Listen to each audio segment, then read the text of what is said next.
En quelques années, le Sahel a basculé, comprimant des décennies d'équilibre en décisions nettes et irréversibles.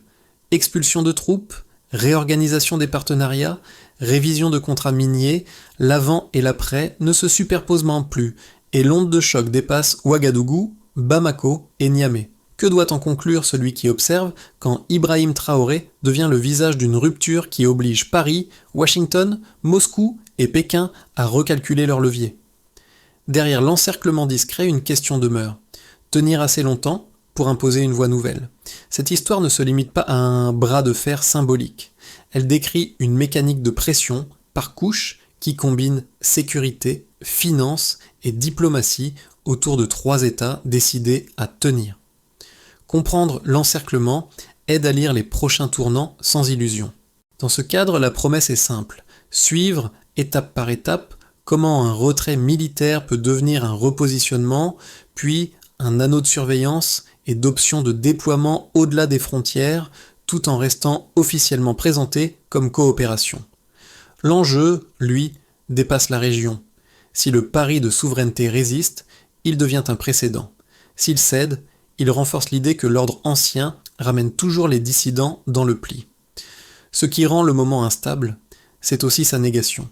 Pas de guerre déclarée, mais des coups qui s'accumulent, et une bataille de légitimité qui isole ou reconnaît. Reste une dette de curiosité. De quelles ressources, de quels canaux et de quelles alliances dépend réellement la capacité du Sahel à durer quand la cage se resserre. En moins de 4 ans, entre 2020 et 2023, 3 bascules de pouvoir ont reconfiguré l'architecture sécuritaire du Sahel. Ce glissement rapide a transformé des expulsions présentées comme ponctuelles en un réalignement durable, mesurable par la fermeture de base et la montée d'accords alternatifs. Le point de départ est souvent résumé à des décisions souveraines, mais la séquence est plus dense. D'abord, la contestation d'un dispositif militaire installé depuis des décennies et justifié par la lutte antiterroriste. Ensuite, la rupture politique interne, avec l'arrivée de dirigeants militaires décidés à rompre les dépendances jugées structurelles. Enfin, la réaction externe, non pas par l'invasion, mais par un déplacement des leviers hors du territoire contesté. Dans ce schéma, l'encerclement n'est pas un slogan. Il se compose d'accords de renseignement transfrontaliers, de centres de formation relocalisés chez des voisins et de partenariats de sécurité renforcés juste au-delà des frontières. La pression économique s'ajoute, avoir gelé, aide conditionnée, accès financier restreint. À cela s'imbrique une bataille narrative où la légitimité est discutée dans les forums régionaux et internationaux et où l'isolement devient un outil. C'est ici que le contexte s'élargit. Le Sahel n'est pas une périphérie passive, il est un terrain d'essai. La question implicite est simple, des États postcoloniaux peuvent-ils se découpler sans être contenus par un anneau de coups cumulés? Les réponses diffèrent selon les capitales, mais la stratégie observée vise à rendre l'autonomie plus chère que la conformité. Dans ce paysage, Ibrahim Traoré apparaît moins comme un acteur isolé que comme un symptôme d'une génération politique qui relie le passé récent et en tire une conclusion opérationnelle. La sécurité, les ressources et la reconnaissance sont indissociables. La dette ouverte au départ se précise alors. Combien de temps ce modèle peut-il tenir avant que l'équilibre ne bascule d'un côté ou de l'autre? Pour saisir les effets concrets de ce réalignement, il faut quitter un instant les cartes régionales et regarder les trajectoires humaines et institutionnelles qui servent de fil conducteur. À Ouagadougou, Bamako ou Niamey, le changement s'est d'abord matérialisé par des scènes simples, des bases vidées, des convois escortés vers la sortie, des administrations sommées de réévaluer des routines anciennes. Ces images ont précédé les discours. Le personnage guide n'est pas seulement un dirigeant, mais une fonction politique nouvelle. Ibrahim Traoré cristallise cette posture. Parler au nom d'une souveraineté récupérée tout en affrontant immédiatement ses coups. Autour de lui, des officiers, des techniciens, des fonctionnaires doivent traduire l'intention en actes mesurables, souvent sous pression temporelle. Les décisions ne sont plus différables. Chaque retard est lu comme une faiblesse. Les impacts précoces se lisent aussi dans la sécurité quotidienne. Les États investissent dans le recrutement, la formation et l'équipement local, cherchant à combler le vide laissé par les partenaires expulsés. Les résultats sont inégaux, mais l'effet politique est net. La justification de la présence étrangère est directement contestée sur le terrain même où elle s'appuyait. Sur le plan économique, des révisions contractuelles déclenchent des frictions rapides. Les circuits établis sont ralentis, parfois suspendus, et les intermédiaires perdent des positions acquises. Ce n'est pas encore une transformation structurelle, mais un signal envoyé aux acteurs établis, les règles ne sont plus intangibles. La question de fond, à ce stade, reste concise. Ces impacts initiaux sont-ils des coûts transitoires acceptés ou les premiers signes d'une fragilité durable ? La suite de la séquence dépend de cette réponse. La mise en mouvement commence par une série de décisions formelles qui rompent avec l'ambiguïté. Les notifications de départ sont émises, les calendriers fixés, les accords militaires dénoncés. Ce qui était présenté comme coopération devient, en quelques semaines, une présence indésirable. Les capitales concernées assument le coût politique immédiat, conscientes que chaque geste sera interprété comme un test de crédibilité. Dans cette phase, la priorité est la clarté. Dire partir, faire partir, et montrer que la décision est irréversible. Le basculement s'accélère lorsque les retraits s'enchaînent sans concession visible. Les bases ferment, les matériels sont redéployés et les chaînes de commandement se déplacent hors du territoire. Cette mise en mouvement ne vise pas seulement l'expulsion, mais la rupture du précédent. Elle signale que la sécurité ne sera plus conditionnée à une présence étrangère permanente. À ce stade, Ibrahim Traoré et ses homologues assument un pari risqué. Remplacer un dispositif connu par un agencement encore incomplet, mais politiquement maîtrisé. Le moment culminant se joue alors ailleurs, au-delà des frontières. Le retrait n'est pas une fin, il déclenche un repositionnement. Des centres de formation apparaissent chez des voisins, des accords de renseignement se densifient et des options de déploiement rapide sont mises en place à distance. L'encerclement devient discret, multilayer et juridiquement défendable. Il n'y a pas d'invasion, seulement une capacité à agir si nécessaire. La pression économique s'intensifie en parallèle par la conditionnalité de l'aide et l'accès restreint à certains circuits financiers. Cette phase culminante révèle un décalage narratif. D'un côté, les autorités sahéliennes parlent de souveraineté récupérée, de l'autre, les partenaires occidentaux insistent sur la stabilité régionale et la lutte contre le terrorisme. Les deux discours coexistent sans se rencontrer. Le résultat est une zone grise où chaque incident sécuritaire devient un argument, chaque difficulté économique un signal d'alerte. Ce moment culminant n'est pas un événement unique, mais une accumulation de frictions qui testent la cohérence du choix initial. Les conséquences se font sentir rapidement dans la diplomatie régionale. Des organisations suspendent, des reconnaissances tardent et des sanctions sont évoquées sans être toujours appliquées. L'objectif n'est pas la rupture totale, mais l'isolement progressif. À l'intérieur, les gouvernements doivent gérer une attente élevée. L'indépendance annoncée doit produire des effets tangibles. À l'extérieur, le message est calibré pour dissuader toute imitation. Dans cette séquence, la ligne temporelle avant-après est nette. Avant, la sécurité justifiait la dépendance. Après, la dépendance est présentée comme le risque principal. Le choix opéré transforme chaque décision suivante en référendum implicite. Tenir devient aussi important que décider. La question laissée ouverte est directe. Ces conséquences resteront-elles contenues ou annonceront-elles un nouveau pic de pression capable de renverser la dynamique initiale ? Au point de départ, le dispositif sécuritaire reposait sur une équation stable. Présence étrangère continue, financement extérieur et promesse de stabilisation. Après la rupture, l'écart est visible. Moins de bases sur le territoire, plus d'investissements nationaux dans les forces locales et un déplacement des partenariats vers des fournisseurs non occidentaux. Cette transition n'est pas abstraite. Elle se lie à travers quelques indicateurs clés qui structurent le débat. Premier indicateur, le calendrier des retraits, 2022-2023. Avant, les forces françaises opéraient de manière permanente dans plusieurs États du Sahel. Après, les départs se sont enchaînés en moins de 2 ans, transformant une présence durable en absence quasi totale. Ce chiffre n'exprime pas une réussite sécuritaire en soi. Il mesure la vitesse de la rupture et la capacité politique à l'assumer sans retour immédiat en arrière. Deuxième indicateur, la réorientation des partenariats de sécurité. Avant, l'offre était concentrée autour d'acteurs occidentaux. Après, des accords alternatifs sont conclus, principalement avec la Russie, combinant formation, renseignement et fourniture d'équipements. La donnée clé, ici, n'est pas le volume exact, mais le changement de source. Le Sahel ne dépend plus d'un fournisseur unique, ce qui réduit un levier historique de pression. Troisième indicateur, la révision des contrats de ressources, notamment l'or et l'uranium. Avant, les termes étaient hérités de décennies antérieures et peu renégociés. Après, des audits et des suspensions ponctuelles signalent une volonté de capter une part plus élevée de la valeur.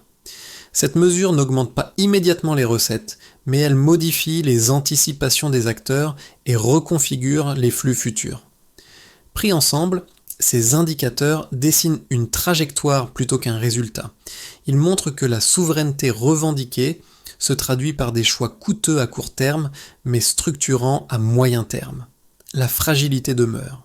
Moins de soutien financier classique, plus de dépendance à des partenaires alternatifs et une exposition accrue aux chocs sécuritaires. C'est dans cet espace que se situe Ibrahim Traoré, non comme garant d'une réussite chiffrée immédiate, mais comme l'opérateur d'un déplacement mesurable des lignes de dépendance. La question reste ouverte et précise. Ces écarts suffiront-ils à compenser les pertes initiales avant que la pression ne force un ajustement inverse? L'argument le plus solide des critiques repose sur la sécurité. Selon cette lecture, l'expulsion des forces occidentales affaiblit la capacité opérationnelle face aux groupes armés, augmente les zones non contrôlées et expose les populations à une violence accrue. La présence étrangère, même imparfaite, offrait des moyens aériens, du renseignement et une coordination régionale que les armées locales ne peuvent pas remplacer rapidement. Dans ce cadre, rompre brutalement serait confondre souveraineté politique et efficacité militaire. Un second argument, tout aussi robuste, concerne l'économie. Les opposants estiment que l'isolement diplomatique, la suspension de certaines aides et l'incertitude contractuelle découragent l'investissement. Sans accès fluide aux financements internationaux et aux marchés, la renégociation des ressources risquerait de réduire les recettes à court terme, aggravant la pression budgétaire. L'indépendance proclamée deviendrait alors une contrainte matérielle, limitant la capacité de l'État à fournir des services de base. Ces deux arguments ne sont pas marginaux. Ils décrivent des risques réels et documentés.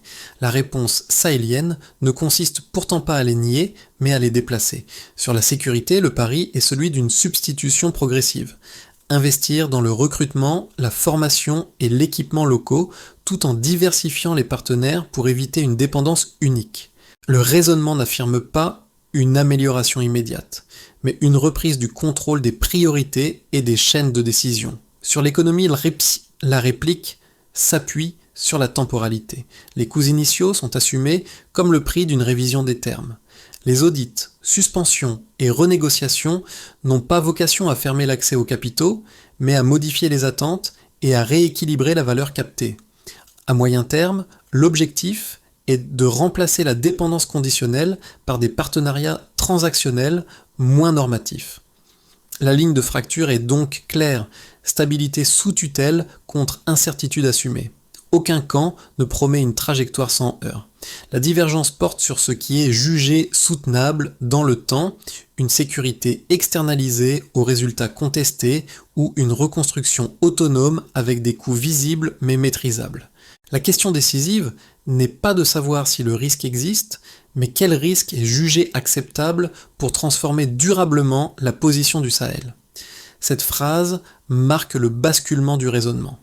Jusque-là, le débat semblait opposer présence ou absence de troupes. Au point médian, une autre lecture s'impose. La pression principale ne passe pas par le sol sahélien, mais par ce qui l'entoure et le relie au monde. La cage est faite de normes, de flux et de récits. Les frontières restent ouvertes, mais surveillées. Les échanges existent, mais conditionnés. Les partenariats sont possibles, mais hiérarchisés. Dans cet environnement, la souveraineté n'est pas niée frontalement.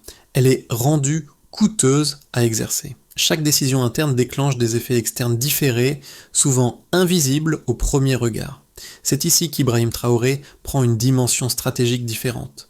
Il ne s'agit plus seulement d'expulser ou de renégocier, mais d'apprendre à fonctionner sous contrainte permanente, sans rupture totale. Le choix n'est pas entre indépendance et isolement, mais entre adaptation et étouffement progressif. Les alliances alternatives avec la Russie et la Chine s'inscrivent dans cette logique. Créer des marges, pas une substitution parfaite. L'éclairage devient clair. Tenir ne dépend pas d'un choc décisif, mais de la capacité à absorber des pressions multiples sans perdre la cohérence du projet.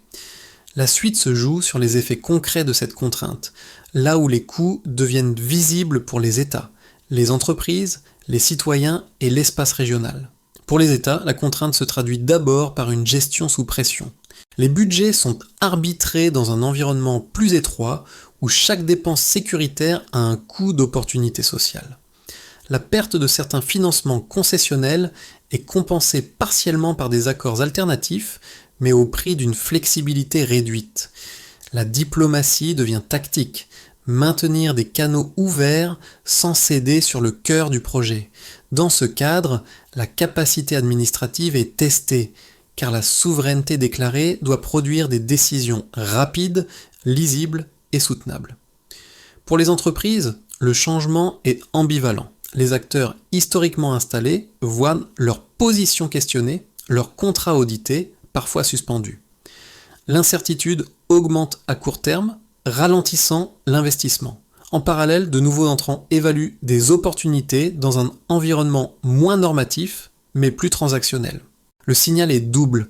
Les règles ne sont plus garanties par l'inertie, mais elles peuvent être renégociées. Cette reconfiguration favorise ceux qui acceptent le risque politique et pénalise les modèles fondés sur la rente. Pour les citoyens, les effets sont plus diffus, mais immédiats. Les attentes montent avec le discours de souveraineté, tandis que les bénéfices matériels tardent.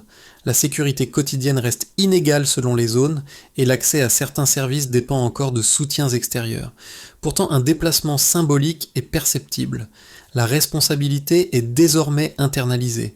Les autorités ne peuvent plus invoquer un partenaire dominant pour expliquer chaque échec, ce qui renforce à la fois la légitimité et l'exigence. À l'échelle de la région, les conséquences sont stratégiques. Les voisins observent un précédent et ajustent leurs propres équilibres. Certains renforcent leurs liens avec les partenaires occidentaux, d'autres explorent des options hybrides. Les organisations régionales deviennent des arènes de narration concurrentes, où la reconnaissance ou la suspension servent de levier politique. La circulation des biens et des personnes reste possible, mais plus conditionnée, ce qui redessine les chaînes logistiques et les priorités sécuritaires. Dans cet ensemble, Ibrahim Traoré apparaît comme un point de convergence. Son rôle ne se limite pas à l'initiative initiale. Il incarne la phase d'absorption des coûts. Le succès n'est pas mesuré par une victoire rapide, mais par la capacité à maintenir la cohérence entre discours, décisions et effets observables sur ces 4 plans. La trajectoire la plus probable prolonge la dynamique actuelle sans rupture majeure. La pression reste diffuse, par couche, tandis que les États du Sahel consolident des arrangements alternatifs sans résoudre tous les goulets d'étranglement. La sécurité progresse par à-coups, l'économie demeure contrainte et la diplomatie oscille entre maintien de canaux et messages dissuasifs. Dans ce cadre, la trajectoire n'est ni un succès éclatant, ni un échec manifeste. Elle stabilise l'essentiel, mais expose à une usure lente. La clé est la cohérence administrative, capable d'absorber des chocs ponctuels sans perdre le cap. La trajectoire la plus favorable repose sur un alignement rare de facteurs. Les partenariats alternatifs gagnent en efficacité opérationnelle. La coordination régionale réduit certaines vulnérabilités transfrontalières. Et des renégociations ciblées commencent à produire des recettes plus prévisibles. La narration internationale se nuance, laissant place à des arrangements pragmatiques. L'effet principal n'est pas une croissance rapide, mais une réduction des coûts de la souveraineté.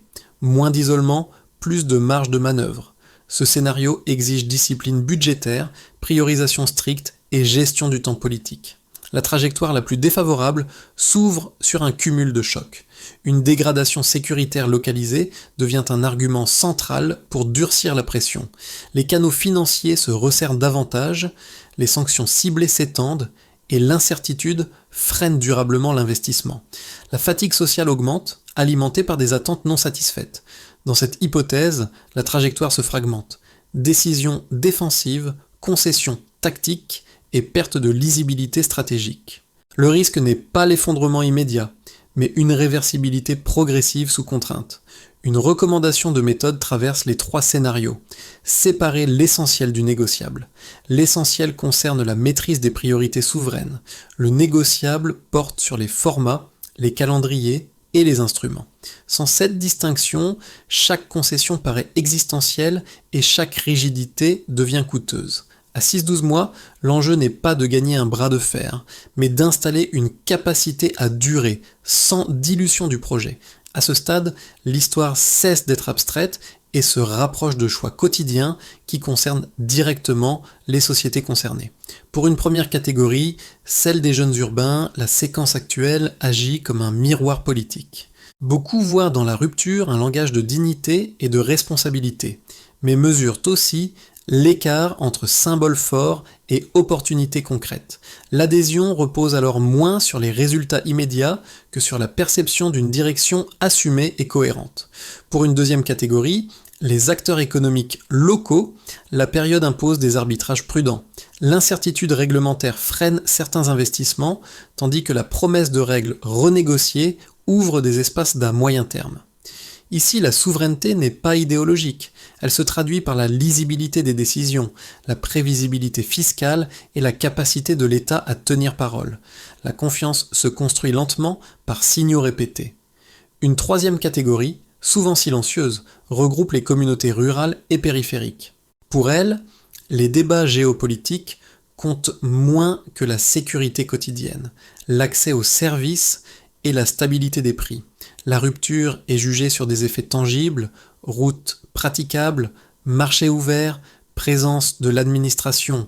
L'exigence est simple mais stricte, que le changement améliore ou au moins n'aggrave pas les conditions de vie. Dans ce paysage, Ibrahim Traoré et les dirigeants sahéliens sont confrontés à une équation sociale délicate. Le discours mobilisateur doit s'accompagner d'une gestion fine des attentes. Trop promettre fragilise, trop temporiser érode l'élan. La résonance auprès des publics dépend alors d'un équilibre. Reconnaître les coûts, expliquer les délais et montrer des progrès mesurables, même modestes. Transformer une rupture politique en trajectoire durable exige une feuille de route lisible, séquencée et mesurable. La première étape consiste à prioriser la sécurité essentielle. Frontières critiques, axes logistiques et zones à forte densité civile. Il ne s'agit pas de tout sécuriser, mais de concentrer les moyens là où l'effet stabilisateur est maximal, avec des indicateurs simples de présence, de mobilité et de réponse. La deuxième étape porte sur la gouvernance des ressources. Audits ciblés, clauses de transparence et calendriers de renégociation doivent être publics et limités dans le temps. L'objectif n'est pas l'arrêt des flux, mais leur reconfiguration progressive. Des recettes modestes mais prévisibles valent mieux que des promesses maximales incertaines. Ici, la mesure clé est la régularité budgétaire plutôt que le montant ponctuel. La troisième étape concerne les partenariats extérieurs. Diversifier sans substituer intégralement permet de réduire la vulnérabilité. Les accords doivent préciser qui fait quoi, quand et avec quel mécanisme de sortie.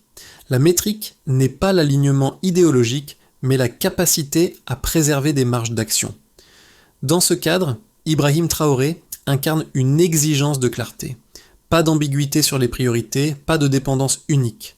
La quatrième étape vise la cohésion sociale. Expliquer les délais, reconnaître les coûts et publier des jalons intermédiaires évite la fatigue politique. Des gains visibles, même limités, consolident parfois la patience collective. Enfin, une cinquième étape transversale s'impose, l'évaluation continue. Des revues trimestrielles avec indicateurs publiés permettent d'ajuster sans renier. Cette feuille de route n'offre pas de garantie, mais elle réduit l'arbitraire. Elle transforme un pari en processus et un discours en séquence d'actions vérifiables. La question décisive devient alors opérationnelle. La discipline d'exécution tiendra-t-elle plus longtemps que la pression cumulative ? Le fil conducteur revient à l'image initiale.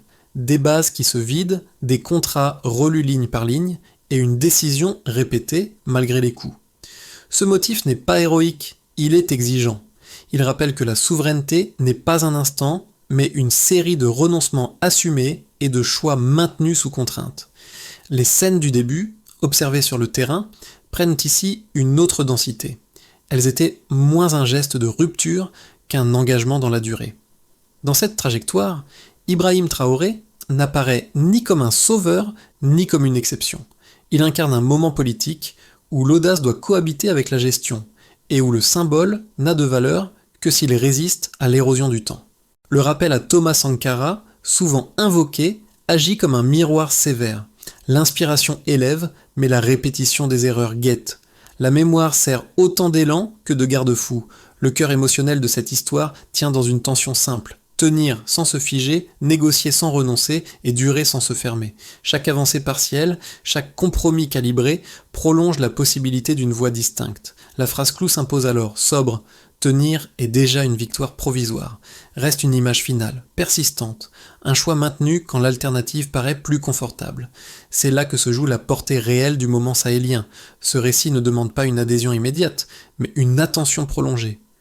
Ce qui se joue au Sahel interroge des catégories familières, souveraineté, sécurité, dépendance, alternative. Chacun peut y lire une leçon différente, selon sa position et ses attentes. Pour certains, c'est un signal d'audace politique. Pour d'autres, un pari risqué dont les coûts restent incertains. La valeur du moment tient précisément dans cette pluralité de lectures. Plutôt que de trancher trop vite, l'invitation est d'observer les signaux faibles, la manière dont les décisions sont tenues, comment les compromis sont expliqués et si les effets cumulés finissent par dessiner un équilibre viable. Les trajectoires se révèlent rarement en un acte, elles se confirment par des séquences cohérentes. Dans cet esprit, la discussion gagne à rester ouverte et informée. Quels indicateurs vous paraissent décisifs pour juger de la suite ? Où placer la frontière entre l'essentiel et le négociable ? Et à quelles conditions un projet comme celui porté par Ibrahim Traoré pourrait-il s'inscrire dans la durée sans se refermer ? La conversation commence ici, non pour conclure, mais pour mieux comprendre ce qui vient.